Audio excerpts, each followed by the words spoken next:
প্রিয় দর্শক, শুভেচ্ছা নিন। আমি doctor Aparajita Rehan, vitreoretina surgeon and head of surgical retina unit, Chittagong eye infirmary and training complex.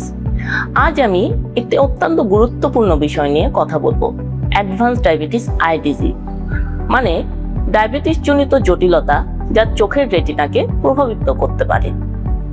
অনেক রোগী মনে করেন যে আমার সুগার লেভেল একটু বেশি, কিন্তু আমার চোখে কোনো সমস্যা নেই। ডায়াবেটিস রোগ নীরবে চোখের ক্ষতি করতে পারে।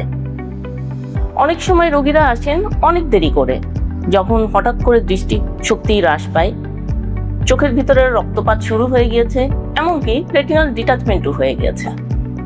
তাহলে এর লক্ষণগুলো কি কি? আপনার যদি ডায়াবেটিস থাকে আর আপনি যদি লক্ষ্য করেন যে আপনার দৃষ্টিশক্তি হ্রাস পেয়েছে, পড়তে অসুবিধা হচ্ছে, হঠাৎ করে দৃষ্টি বিকৃত হয়ে গিয়েছে, অথবা চোখের সামনে রোগীরা আমাদের এসে কমপ্লেন করে সুতার মতো কিছু ঘুরছে, আমরা যাকে ফ্লুয়েটার্স করি, এগুলোই হচ্ছে লক্ষণ। কাদের ঝুঁকি বেশি? দীর্ঘদিন ধরে যাদের ডায়াবেটিস আছে, যাদের দীর্ঘদিন ধরে রক্তে শর্করার পরিমাণ নিয়ন্ত্রণে থাকে না, যাদের কিডনি রোগ আছে, উচ্চ রক্তচাপ আছে, সাধারণত তারাই বেশি ঝুঁকিতে থাকেন। এবং আরো গুরুত্বপূর্ণ বিষয় হলো, প্রাথমিক পর্যায়ে রোগীর কোনো লক্ষণই প্রকাশ পায় না। এই জন্যই রেটিনা চেক আপ করা উচিত। এর চিকিৎসা করা সম্ভব? হ্যাঁ, অনেক ক্ষেত্রে আমরা দৃষ্টিশক্তি রক্ষা করতে পারি। চিকিৎসার মধ্যে আছে রেটিনাল লেজার, চোখে ইনজেকশন বা ভিট্রোরেটিনা সার্জারি। তবে যত তাড়াতাড়ি চিকিৎসা শুরু করা যায়, দৃষ্টিশক্তি রক্ষা করার সম্ভাবনা ততই বেশি। রোগীরা খুব দেরিতে এলে সার্জারি করা অনেক কঠিন হয়ে পড়ে এবং দৃষ্টিশক্তি রক্ষা করার সম্ভাবনা সীমিত হয়ে যায়। এবার অপারেশন সম্পর্কে বলি।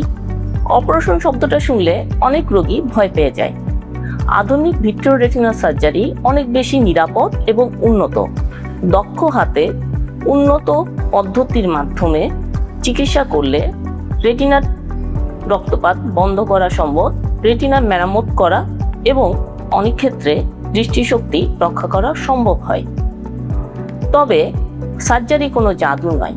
চূড়ান্ত ফলাফল নির্ভর করবে আপনার রোগটি কতটা গুরুত্বপূর্ণ, রেটিনা বা ম্যাকুলা কতটা আক্রান্ত এবং সার্বিকভাবে আপনার ডায়াবেটিস নিয়ন্ত্রণে আছে কিনা। ডায়াবেটিস রোগীদের প্রতি আমার পরামর্শ, কিছু বিষয় মনে রাখবেন। রক্তে শর্করার পরিমাণ নিয়ন্ত্রণ করুন, HbA1c নিয়মিত পরীক্ষা করান, উচ্চ রক্তচাপ এবং কিডনি ডিজিজ থাকলে তা নিয়ন্ত্রণে রাখুন, বছরে একবার চোখ এবং রেটিনা পরীক্ষা করান এবং রোগ নির্ণয়ের পর চিকিৎসা করতে কখনো দেরি করবেন না। পরিশেষে বলবো, ডায়াবেটিস নীরবে চোখকে প্রভাবিত করতে পারে, কিন্তু নিয়মিত যত্ন নিলে চোখের দৃষ্টিশক্তি রক্ষা করা সম্ভব। আপনার ডায়াবেটিস থাকলে আপনার পরিবার এবং আত্মীয় স্বজনের মধ্যে ডায়াবেটিস সম্পর্কে সচেতনতা তৈরি করুন। ধন্যবাদ। সুস্থ থাকুন এবং আপনার দৃষ্টিশক্তি রক্ষা করুন।